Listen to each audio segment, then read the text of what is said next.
Setiap pukul 2 dini hari, pintu kamarku selalu diketuk. Bau Kamboja memenuhi ruangan, dan bayangan perempuan berdiri menempel di jendela. Aku kira itu hanya halusinasi, sampai seorang pemuda pucat muncul, memperingatkan agar aku tidak membuka pintu. Tapi, bagaimana mungkin ia bisa memperingatkanku kalau ia sendiri sudah lama mati? Raka berdiri di depan gerbang kos yang catnya mulai mengelupas. Matahari sore miring menyisakan kilau tipis di ujung genting. Ia menarik napas panjang. Campuran debu jalan dan harum tanah hangat setelah siang panjang menempel di hidungnya. Tas ransel yang terlalu penuh menekan bahu, tapi perasaannya justru mengambang antara lega dan canggung. "Cari kamar, nak," suara seorang perempuan memecah hening. Seorang ibu berusia setengah baya berjalan keluar dari teras. Rambutnya disanggul sederhana, senyumnya ramah, matanya cekatan menilai. Raka segera menegakkan punggung. "Iya bu, saya Raka, yang telepon tadi pagi," katanya. "Oh Raka, saya Bu Mira." Ia mengeluarkan kunci. "Kamarmu yang paling ujung, dekat jendela besar, anginnya enak." Kunci itu dingin di telapak tangan. Raka menatap angka yang tergores di biantungan aluminium, sekilas ingin menyebutnya, lalu menahan diri. Yang ia ingat hanya huruf pertama namanya, cukup untuk menandai miliknya sendiri. Ia tersenyum kecil. "Terima kasih, Bu." Mereka berjalan melalui lorong panjang. Lantai teraso berkilau samar, memantulkan cahaya oranye yang menerobos dari lubang angin. Bau sabun pel lantai masih tertinggal tipis, menandakan ada yang baru saja membersihkan. Di dinding, foto-foto lama terjantung miring. Mahasiswa berpose di halaman, pot bunga di jendela, dan satu bingkai menampilkan gerbang kos bertahun-tahun silam. "Anak-anak sekarang jarang pulang tepat waktu," seloroh Bu Mira ringan. "Tapi kos ini aman. Malam-malam sepi, kamu bisa belajar tenang." "Itu yang saya cari, Bu." Mereka berhenti di ujung lorong. Pintu kayu berdiri menunggu. Catnya lebih baru daripada pintu lain, warna krem lembut. Gagang logam mengkilap.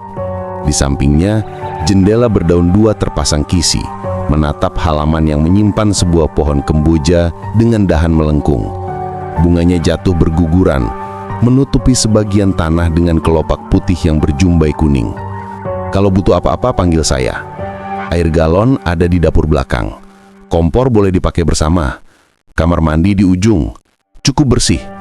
Kalau malam, tolong kunci pintu, biar tenang." "Iya, Bu." Pintu terbuka dengan bunyi klik ringan. Ruangan itu sederhana. Ranjang satu, meja kecil, kursi kayu, lemari yang sudah kehilangan sedikit warna di tepinya. Dindingnya bersih, ada bekas paku di satu sisi. Di pojok, colokan menunggu. Di bawahnya gulungan kabel yang rapi. Raka meletakkan ransel, lalu memutar tubuh sekali, mencatat ukuran ruang, cahaya yang masuk, dan tempat terbaik untuk meletakkan buku-bukunya. "Cukup?" tanya Bu Mira. "Cukup sekali." "Bagus. Nanti sore saya kirim spray bersih.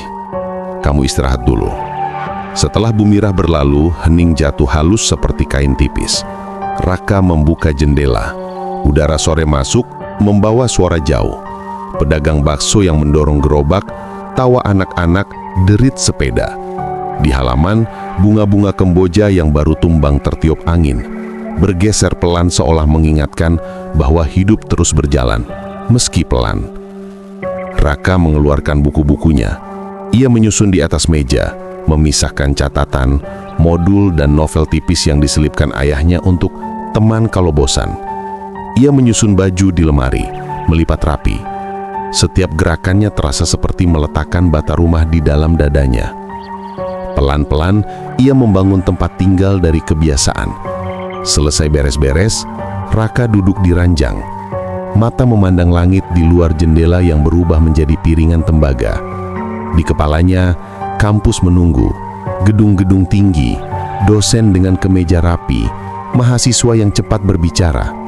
Ada rasa gentar kecil, namun ruang ini, kamar dengan jendela menghadap pohon, dengan lantai yang memantulkan sisa cahaya, memberikan janji yang sederhana, mulai dari sini. Ketukan pelan terdengar dari lorong. Raka menoleh refleks, tapi kemudian menyadari itu hanya suara sandal seorang penghuni melintas. Ia kembali bersandar. Pikirannya menertawakan diri sendiri. Baru datang sudah waspada. Wajar. Tempat baru selalu membawa suara yang belum dikenali. Saat senja merunduk, Bu Mira datang membawa satu set seberai dan sarung bantal. Ini masih hangat dari setrika. "Terima kasih banyak, Bu." Mereka merapikan ranjang bersama. Gerak Bu Mira cekatan, tidak banyak bicara. Ketika sarung bantal terakhir terpasang, ia mundur setapak dan menatap hasilnya dengan senyum puas. "Kalau kamu lapar, depan gang ada warung soto, enak. Bilang saja anak kos Bu Mira, nanti dikasih harga miring," katanya seolah membisikkan rahasia kecil yang hanya dibadikan pada keluarga. Raka tertawa kecil. "Siap, Bu." Malam raya pelan. Raka keluar membeli makan lalu kembali dengan perut hangat dan kantuk yang manis. Di langit, bulan tergantung tipis seperti kuku yang dipoles cahaya. Lorong kos sepi, hanya lampu neon yang berdesis lembut. Raka mengunci pintu kamar, memastikan 2 kali, lalu meletakkan kunci di atas meja. Ia simpul di abuk notatan, daftar kebutuhan esok hari, ember, gantungan baju, sandal kamar, sabun cuci. Tulisan itu rapi, berderet seperti jalur kecil yang siap dilalui. Selesai menulis, ia mematikan lampu utama, menyisakan lampu meja menyala. Cahaya kuning merunduk di dinding, menggambar bayang tipis jendela pada lantai. Dari celah jendela, angin menyelinap, tirai tipis berkibar, menyentuh udara kamar yang baru.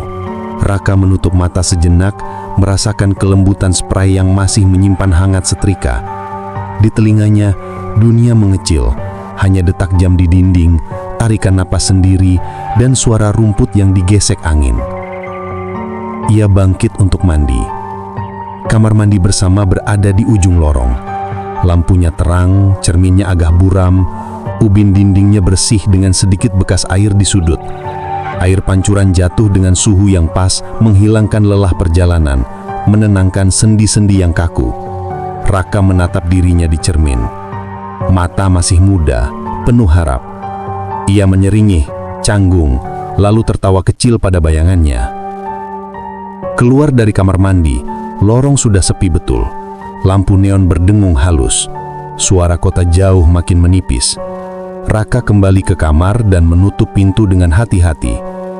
Ia meraih kunci, memastikan lagi, lalu meletakkannya. Kali ini di dekat lampu meja. Satu kebiasaan baru, kunci harus mudah dijangkau. Ia mematikan lampu meja, membiarkan gelap berkuasa. Namun gelap di kamar itu bukan gelap yang menakutkan, lebih seperti selimut yang dililitkan pelan. Raka menarik napas panjang, melepaskannya perlahan, dan membiarkan pikirannya melayang pada hal-hal sederhana. Besok harus bangun pagi, mencari fotokopi peta kampus, menyapa tetangga, membeli ember. Di halaman, bunga-bunga kemboja tetap jatuh satu persatu. Diam-diam, seolah menghitung waktu. Namun malam itu, bagi Raka hanya ada tidur yang utuh dan janji yang sederhana. Semuanya baik-baik saja, untuk sekarang. Pagi pertama di kos baru berjalan tanpa hambatan. Raka bangun lebih awal, mandi, dan berangkat kuliah dengan semangat. Suasana kampus menyambutnya riuh, wajah-wajah baru, deretan papan pengumuman, serta suara riuh mahasiswa yang sama-sama masih menyesuaikan diri. Namun yang paling membuatnya lega adalah saat ia kembali ke kos menjelang sore.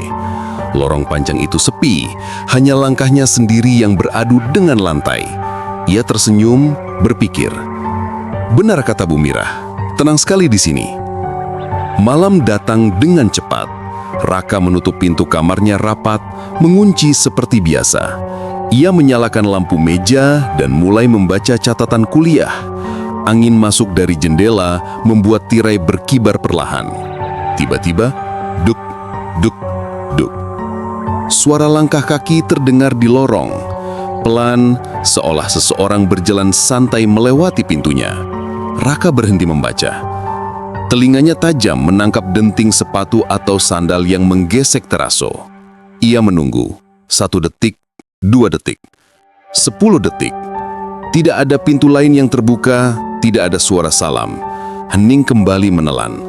Ah, mungkin penghuni lain, gumamnya, mencoba menenangkan diri. Ia kembali menunduk pada buku. Namun di dadanya ada ketukan kecil, seirama dengan langkah yang tadi lenyap. Menjelang tengah malam, rasa kantuk menyerang. Raka menutup buku dan mematikan lampu meja. Ia merebahkan diri, menarik selimut, lalu menutup mata. Belum sampai 10 menit, klek! Suara kunci pintu seperti berputar sendiri. Raka langsung membuka mata.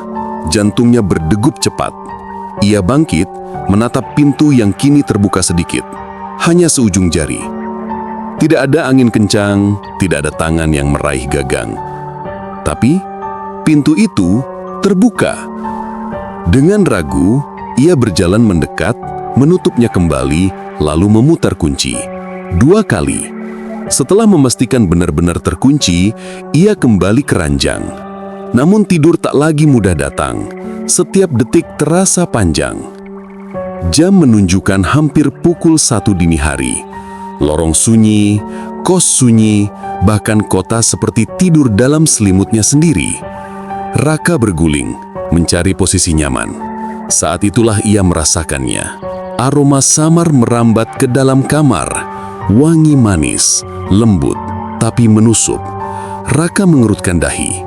Ia mengenalnya, bunga Kamboja. Padahal jendela sudah ditutup rapat. Tidak ada bunga di meja, tidak ada parfum di sekitar. Namun bau itu semakin pekat, seolah bunga-bunga baru saja dijatuhkan di dalam kamar. Raka menelan ludah. Mungkin karena pohon di halaman, pikirnya.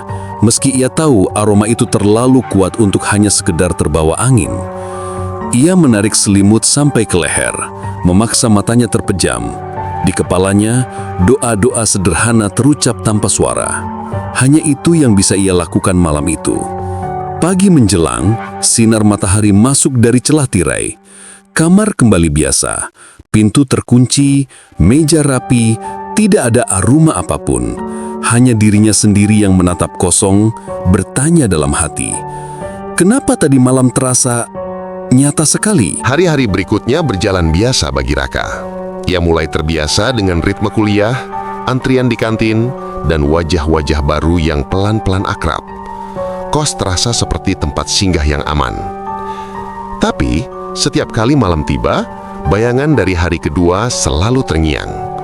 Langkah kaki di lorong, pintu yang terbuka sendiri, bau Kamboja yang menyelinap tanpa diundang. Raka mencoba menepis semua itu dengan alasan sederhana, hanya sugesti orang baru, belum terbiasa suasana. Namun pikirannya sering kembali, apalagi saat malam kian sunyi. 2 dini hari.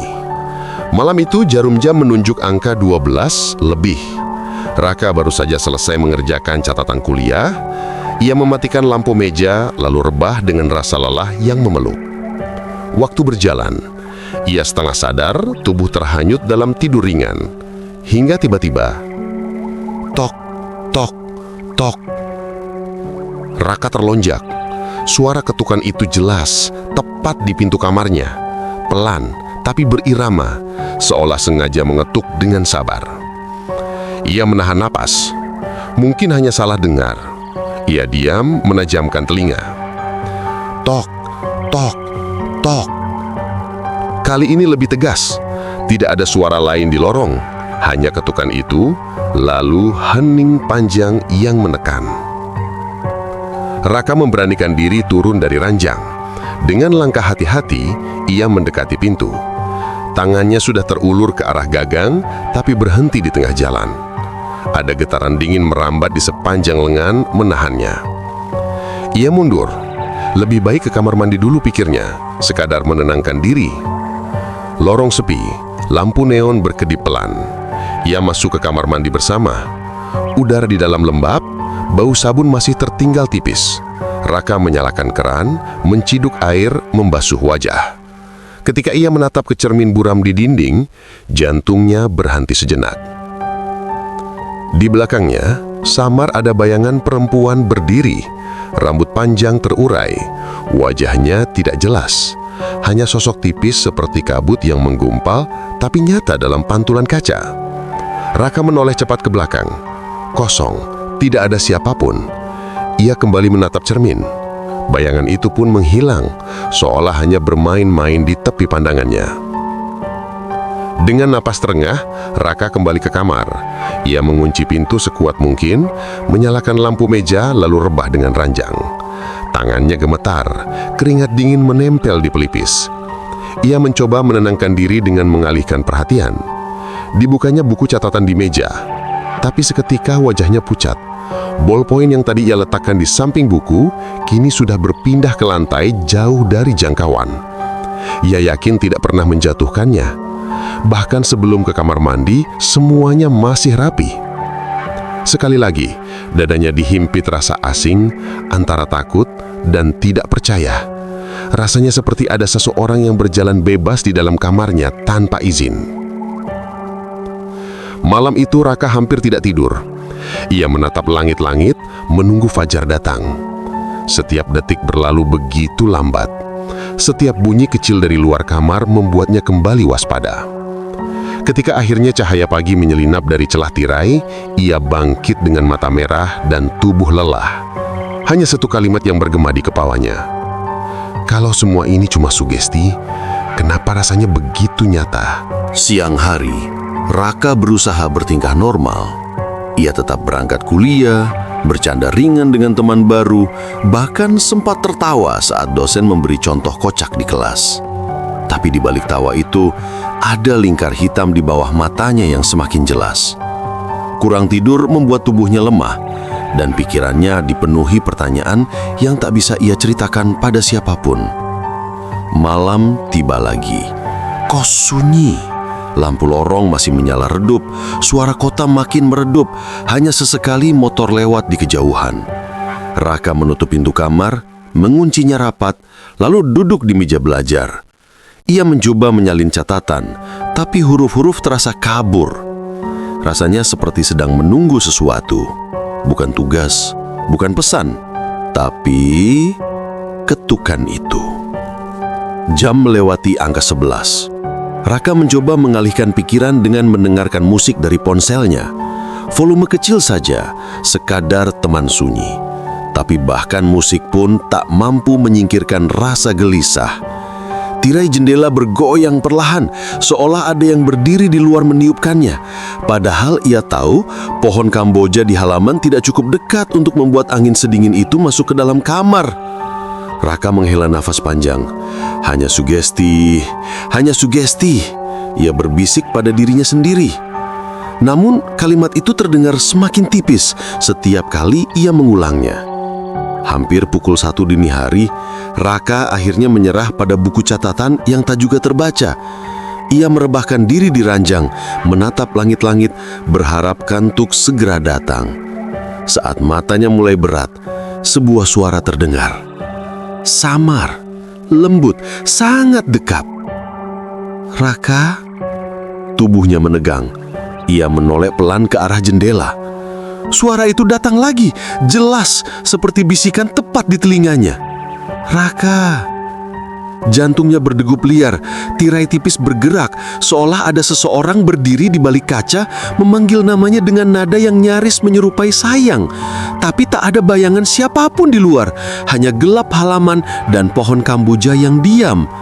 Raka menutup telinga dengan kedua tangan, memaksa dirinya berbaring menghadap dinding. Namun bisikan itu masih terdengar, lirih tapi menusuk. Raka, buka!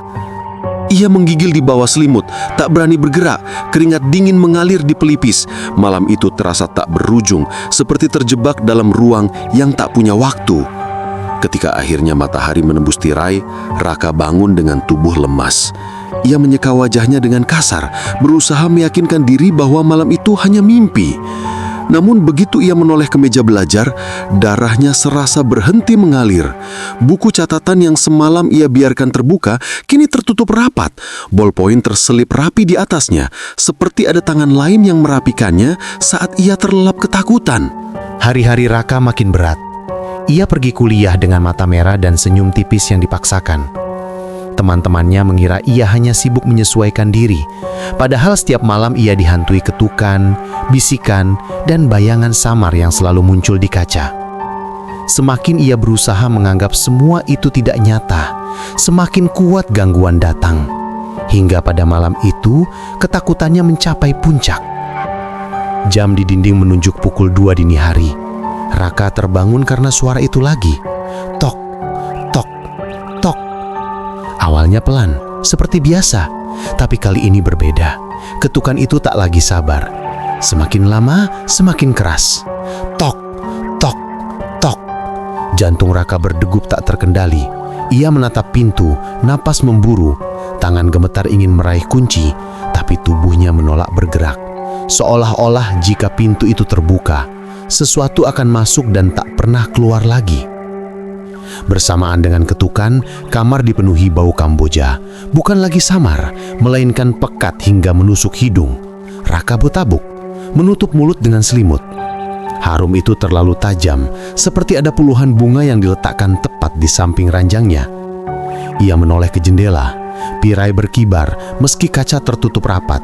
Bayangan pohon Kamboja di halaman seolah memanjang, merayap masuk ke dalam kamar. "Ya Tuhan," bisiknya lirih. Ketukan berhenti mendadak. Sunyi menelan lorong, hanya detak jam terdengar. Raka hampir lega sebelum telinganya menangkap sesuatu. Suara napas. Tepat di balik pintu kamarnya, seseorang atau sesuatu berdiri diam, bernapas panjang dan berat. "Buka!" Suara itu melayang, seperti bisikan perempuan, tapi serak, bergetar. Raka memeluk dirinya sendiri, tubuhnya gemetar hebat. Ia tak sanggup lagi berpura-pura. Apapun yang ada di luar sana, ia tahu ini bukan hanya imajinasinya. Ia menutup mata rapat, berharap doa bisa menahan apapun di balik pintu. Tapi saat ia membuka mata kembali, kengerian justru bertambah. Di kaca jendela, jelas terlihat bayangan seorang perempuan berdiri diam. Rambut panjangnya menutupi wajah, tubuhnya condong seakan menatap ke dalam kamar. Ia berterik pelan, menutup mulut dengan tangannya sendiri. Tubuhnya membeku di ranjang, tak berani bergerak sedikit pun. Malam itu, ketakutannya mencapai titik yang tak pernah ia bayangkan sebelumnya. Kos yang awalnya tampak nyaman, kini berubah menjadi perangkap yang menutup rapat. Dan untuk pertama kalinya, Raka mulai bertanya dalam hati, apakah aku bisa bertahan hidup di tempat ini? Raka tidak sanggup lagi menutup mata malam itu. Ketukan di pintu, napas berat dari luar, dan bayangan perempuan di jendela terus menempel dalam pikirannya. Tubuhnya lelah, tapi jiwanya terjaga. Ia tahu, jika malam-malam seperti ini berlanjut, ia akan hancur perlahan. Ketika jarum jam merayap mendekati angka 2, ia mendengar suara itu lagi. Tok, tok, tok. Pelan, teratur, persis seperti biasanya. Raka menggenggam kunci erat-erat. Jantungnya berdentum. Tapi ada sesuatu dalam dirinya yang berbisik. Kalau tidak dihadapi sekarang, aku tidak akan pernah bebas. Tangan Raka gemetar saat memutar kunci. Klek. Bunyi itu terasa lebih keras daripada biasanya. Dengan napas tercekat, ia menarik gagang pintu perlahan. Pintu terbuka. Lorong sunyi. Hanya cahaya lampu neon redup yang memantul di lantai teraso. Tapi kemudian, dari sudut pandang matanya, seseorang berdiri. Tepat di depan kamar sebelah. Seorang pemuda seusianya. Tubuh kurus, wajah pucat seperti tak pernah melihat matahari. Matanya cekung, bibirnya pucat.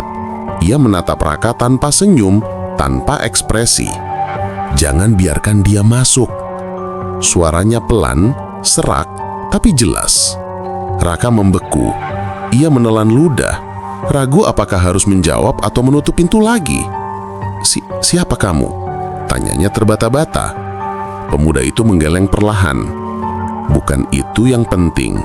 Yang penting kau tahu, Setiap penghuni baru selalu jadi target. Dia memilihmu sekarang. Kata-kata itu menusuk dada Raka. Ia ingin bertanya lebih jauh, tapi bibirnya kaku. Pemuda itu sudah melangkah mundur, masuk ke dalam kamar di sebelah. Pintu kamarnya menutup perlahan tanpa suara, meninggalkan lorong kembali kosong. Raka kembali ke dalam kamar dengan langkah tergesa. Pintu langsung dikunci, tangannya bergetar. Ia duduk di ranjang, wajahnya pucat. Ada kelegaan aneh. Ternyata ia tidak gila. Ada orang lain yang tahu apa yang terjadi. Tapi bersamaan dengan itu, rasa takutnya membesar.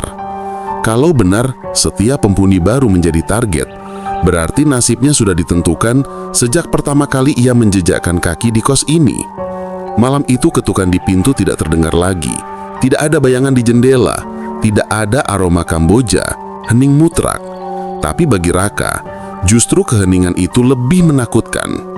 Saat matahari pagi masuk dari celah tirai, Raka akhirnya bisa menghela napas lega. Tapi pikirannya tak bisa berhenti berputar. Siapa sebenarnya tetangga itu? Apa maksudnya dengan jangan biarkan dia masuk? Dan siapa dia yang dimaksud?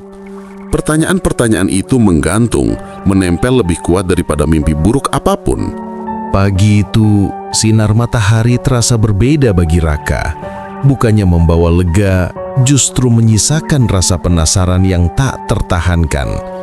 Kata-kata pemuda pucat di lorong semalam masih bergema di telinganya.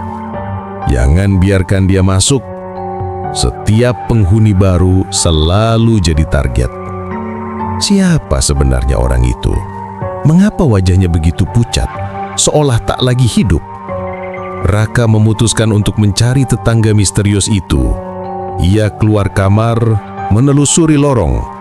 Langkahnya berhenti di depan pintu kamar sebelah, kamar tempat pemuda pucat itu masuk semalam. Pintu itu tampak lebih kusam dibanding pintu lainnya. Catnya terkelupas di tepi, gagangnya berdebu. Raka mengangkat tangan hendak mengetuk, tapi hatinya ragu. Ia hanya berdiri di sana beberapa detik sebelum akhirnya mundur. Lebih baik tanya Bu Mirah saja, gumamnya pelan. Siang harinya, Raka menghampiri dapur belakang. Bu Mirah sedang menanak nasi, aroma bawang dan minyak goreng memenuhi udara. Raka berdaham kecil. "Bu, saya mau tanya sesuatu." "Ya, Nak." Bu Mirah menoleh sambil tersenyum. "Di kamar sebelah saya itu, Bu, yang pintunya agak kusam, itu ditempati siapa ya? Soalnya tadi malam saya ketemu tetangga. Dia bilang tinggal di kamar itu." Senyum Bu Mirah memudar seketika. Wajahnya kaku, matanya melebar sebentar lalu kembali menyipit. Ia meletakkan sendok gayu di meja, lalu duduk perlahan. "Kamar itu kosong, Nak. Sudah lama kosong. Tidak ada yang tinggal di sana sejak kejadian itu." Raka mengerutkan kening. "Kosong, Bu. Tapi saya jelas melihatnya semalam. Seorang pemuda, kurus, wajahnya pucat. Dia masuk ke kamar itu sendiri." Bu Mirah menarik napas panjang, menunduk sejenak sebelum menatap Raka lagi. "Nak, penghuni terakhir kamar itu meninggal. Bunuh diri beberapa tahun lalu." Darah Raka terasa dingin, punggungnya kaku. "Dia mahasiswa juga, Nak. Anak pintar, pendiam. Katanya sering diganggu sesuatu yang tak terlihat. Malam-malam, orang dengar dia teriak, sampai akhirnya ia ditemukan di kamar mandi, gantung diri." Suasana dapur tiba-tiba berat. Raka tak mampu berkata apa-apa. Semua bulu kuduknya berdiri karena ingatannya jelas pemuda itu sendiri yang memperingatkannya semalam. Raka kembali ke kamarnya dengan langkah gontai. Ia menutup pintu rapat lalu bersandar di baliknya. Kini semua kepingan puzzle menyatu. Ketukan pintu, bau Kamboja, bayangan di kaca, dan suara bisikan di jendela, semua bukan sekedar sugesti. Dan pemuda pucat itu sudah mati. Namun jika benar arwah itu memberi peringatan, berarti ada sesuatu yang jauh lebih berbahaya, sesuatu yang bukan sekedar hantu tetangga, sesuatu yang menjadi penunggu kos ini. Raka meremas kepalanya, berbisik pelan. Kalau dia korban, apakah aku selanjutnya? Sejak mengetahui kebenaran tentang kamar sebelah, hari-hari Raka berubah. Ia tak lagi bisa menenangkan diri dengan alasan hanya sugesti. Semua jelas nyata. Ia melihatnya sendiri, mendengar, bahkan berinteraksi. Siang terasa lebih cepat berlalu, sementara malam seperti perangkap panjang yang menunggu. Semakin matahari turun, semakin dada Raka sesak oleh rasa was-was. Jam menunjuk pukul 11 malam. Raka berusaha menunda tidur. Ia membuka laptop, menonton video, mendengarkan musik keras-keras, apapun untuk mengusir sunyi. Namun di sela suara dari layar, ia mendengar bunyi lain. Klak. Seperti lemari yang terbuka sendiri. Ia menoleh cepat. Lemari di pojok kamar memang terbuka sedikit, meski tadi jelas ia kunci. Tidak, jangan sekarang, gumamnya, mencoba meyakinkan diri. Ia bangkit, berjalan pelan, menutup lemari itu rapat-rapat. Tangannya gemetar saat kembali duduk. Ketika akhirnya ia menyerah dan mematikan lampu meja, Raka berbaring dengan tubuh lelah. Kantuk mulai datang, tapi beberapa menit kemudian ia terbangun dengan perasaan aneh. Dadanya berat, sangat berat. Seperti ada sesuatu yang duduk di atas tubuhnya. Ia mencoba bangun, tapi tak bisa bergerak. Tangannya kaku, lidahnya keluh, matanya terbuka, menatap langit-langit, dan di sudut pandang kabur, ia melihat bayangan. Seorang perempuan berambut panjang, tubuhnya membungkuk tepat di atasnya. Napasnya dingin menyapu wajah Raka. "Buka," bisik suara itu. "Buka, buka pintunya." Raka ingin berteriak tapi hanya udara yang keluar dari tenggorokannya. Ia berusaha keras menggerakkan jari sekecil apapun. Tiba-tiba, brak! Gelas di meja belajar jatuh sendiri, pecah berkeping-keping. Suara itu memecah teror. Tekanan di dada Raka perlahan hilang, tubuhnya bebas lagi. Ia langsung bangun, terengah-engah, keringat dingin membasahi seluruh tubuh. Napasnya terputus-putus, matanya basah oleh air yang keluar tanpa sadar. Kamar berantakan, buku-buku bergeser dari meja, beberapa jatuh ke lantai. Tirai jendela berkibar meski jendela tertutup rapat. Raka memeluk lutut di ranjang. Ia menatap pintu yang kini tampak lebih menakutkan daripada apapun. Suara ketukan tidak muncul malam itu, tapi justru teror yang masuk ke dalam kamarnya lebih nyata. Bayangan perempuan itu, bisikan di telinganya, tekanan yang mencekik dada. Dan Raka tahu, semua ini baru permulaan. Dengan suara bergetar, ia berbisik pada dirinya sendiri. "Aku tidak bisa kabur, dia sudah di sini." Raka tidak lagi bisa menunggu. Malam-malamnya berubah menjadi siksaan, dan tubuhnya semakin lemah karena kurang tidur. Setiap kali menutup mata, ia takut bayangan perempuan itu kembali menindih, menekan, dan berbisik agar pintu dibuka. Pagi itu, dengan wajah pucat dan mata merah, ia memutuskan untuk mencari tahu asal-usul kos. Jika benar ada sesuatu yang menunggu penghuni baru, ia harus tahu siapa dan mengapa. Raka berjalan ke warung soto di depan gang, tempat yang pernah disebut Bu Mirah. Warung itu ramai oleh suara obrolan ringan. Namun ketika Raka menanyakan soal kos yang ia tinggali, suasana tiba-tiba menegang. Pemilik warung, seorang bapak tua, menatapnya lama sebelum berbisik. "Nak, kos itu sudah lama punya cerita." "Apa maksudnya, Pak?" Bapak itu menarik napas panjang. "Dulu ada seorang mahasiswi tinggal di situ. Katanya anaknya cantik, pintar tapi pendiam. Dia sering terlihat duduk di halaman di bawah pohon Kamboja. Katanya bunga itu favoritnya. Sampai suatu malam, dia ditemukan meninggal di kamar mandi." Raka menelan ludah. "Bunuh diri?" "Ya, ada yang bilang karena patah hati, ada yang bilang karena tekanan kuliah. Tapi sejak saat itu, banyak yang bilang kos itu tidak pernah sama lagi. Setiap ada penghuni baru, selalu ada gangguan, selalu ada bau Kamboja, selalu ada ketukan di pintu. Siang harinya, Raka pergi ke perpustakaan kampus mencari arsip berita lama. Ia menemukan satu artikel usang, judulnya samar di koran yang sudah menguning. Mahasiswi ditemukan tewas di kamar kos. Isi berita singkat, namun cukup untuk membuat bulu kuduknya berdiri. Nama korban disebut, berikut umurnya. Dan yang membuat Raka tercekat adalah satu kalimat kecil di akhir berita.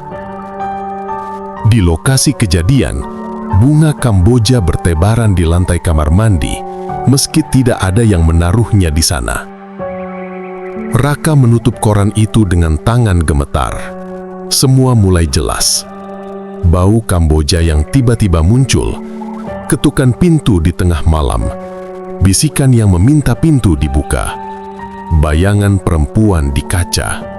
Semua jejak mengarah pada satu sosok, arwah mahasiswi itu.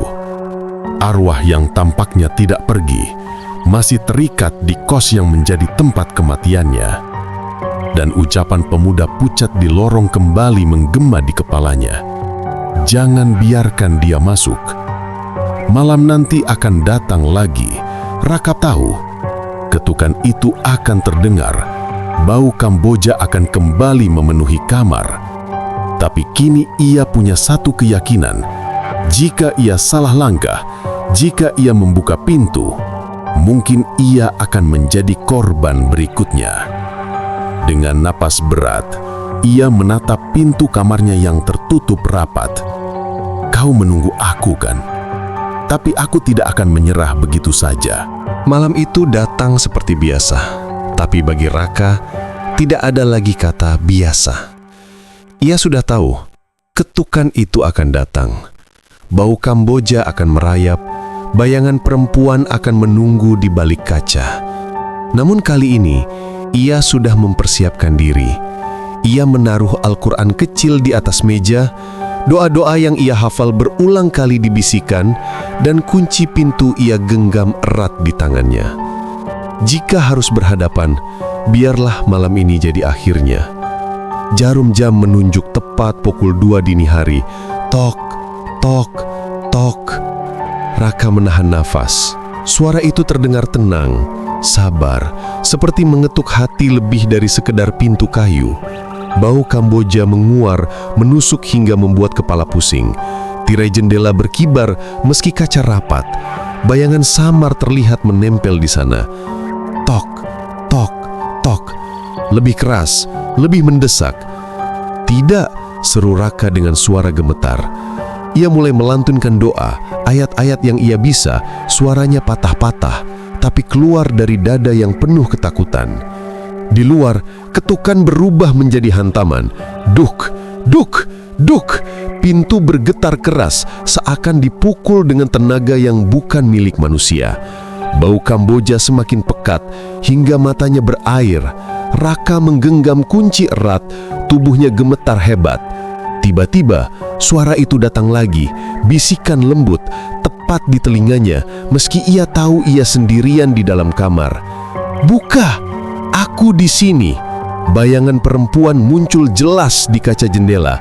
Rambut panjang menutupi wajah, tubuhnya condong, seakan siap menerobos masuk. Raka menutup telinga, terus membaca doa dengan suara pecah. Air mata mengalir, tubuhnya hampir jatuh dari ranjang. Pintu terus digedor, bayangan di jendela semakin dekat.